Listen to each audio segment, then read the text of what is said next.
Ahojte, ja som Milan a v dnešnom videu sa spolu naučíme, ako začať programovať HTML a ako vkladať jednoduchý text, nadpisy, odstavce do vašej webovej stránky.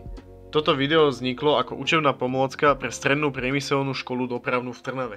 Ešte predtým, ako začneme programovať, si potrebujeme stiahnuť Microsoft Visual Studio Code, ktorý nájdeme na stránkach Microsoftu a je úplne zadarmo. Čiže si otvoríme webový prehliadač, napíšeme si Microsoft Visual Studio Code a klikneme na tento link. Klikneme na modré tlačítko Download for Windows, počkáme, kým sa nám stiahne súbor, potom spustíme sťahovaný súbor a prejdeme inštaláciou.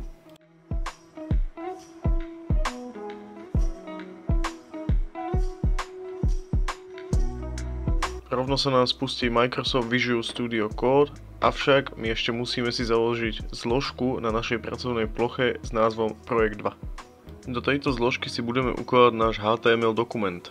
Otvoríme si Visual Studio a stiahneme si prídavok Live Server.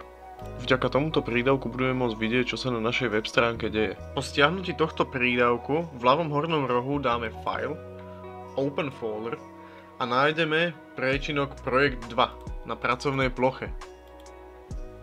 Uvítaciu obrazovku, ktorú nám vyhodilo, môžeme zrušiť krížikom. Teraz tuto v tom projekte 2 klikneme na New File ikonku a napíšeme index.html. Dáme Enter. Teraz do prvého príkazového riadka napíšeme HTML5 alebo výkričník. Toto, čo vidíme na obrazovke, je kostra nášho programu. Táto horná časť kódu nás teraz momentálne nezaujíma. My budeme vpisovať náš program medzi dva tagy body.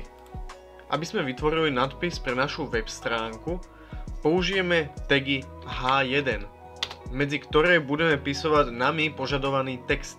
Týmto textom bude Stredná priemyselná škola dopravná.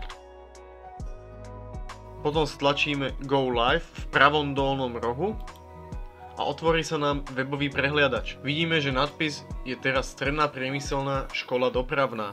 Ak tento nadpis chcem zmeniť, stačí napísať iný text medzi tieto dva tagy. Napríklad toto je nadpis prvej úrovne. Ak chceme mať viac úrovní nadpisov, stačí ich pridať do kódu. Čiže dáme si nový riadok, napíšeme H2. A zase medzi tieto dva tagy vpíšeme náš nadpis druhej úrovne. Napíšeme tam, toto je nadpis druhej úrovne. Ctrl+S, uložíme program, kúkneme na našu web stránku a môžete vidieť, že máme tu dva nadpisy. Prvý hlavný, nadpis prvej úrovne a druhý, akožto vedľajší, sekundárny nadpis druhej úrovne. Čiže je na vás, koľko vo vašej stránke bude nadpisov, mini nadpisov. Ak však chceme vložiť ten istý nadpis dvakrát, stačí ho teda opísať. Čiže dvakrát vložíme ten istý nadpis pod seba, Ctrl+S a môžeme vidieť, že je tu znova na tej stránke napísaný nadpis druhej úrovne. Takisto to funguje aj s nadpisom prvej úrovne. Stačí ich vložiť pod seba, ak ich chceme viackrát použiť. A nemusí tam byť ani napísané to isté. Napríklad tuto môžeme napísať Stredná priemyselná škola dopravná. Ctrl+S a môžeme sa pozrieť, že druhý nadpis druhej úrovne sa nám zmenil. Ak chceme vložiť obyčajný jednoduchý text, napríklad pod nadpis prvej úrovne, na to nám poslúži funkcia P akožto paragraf. Zase medzi tieto dva tagy budeme vkladať náš ľubovoľný text, ktorý si zvolíme. Napíšem si tam, toto je obyčajný ľubovoľný text. Dáme Ctrl+S, aby sme si program uložili, pozrieme sa na webový prehliadač a máme obyčajný text pod nadpisom prvej úrovne. Ak by sme v tomto jednoduchom texte chceli spraviť odsek, použijeme na to príkaz BR. Otvoríme si Visual Studio. Na miesto, kde chceme spraviť odsek, vložíme príkaz BR, ktorý sa neukončuje. Čiže budeme ho mať tuto v strede, nie je ukončený, nie je nikde ohraničený, iba máme naznačené, že teda odsek má byť medzi slovom obyčajný a ľubovoľný.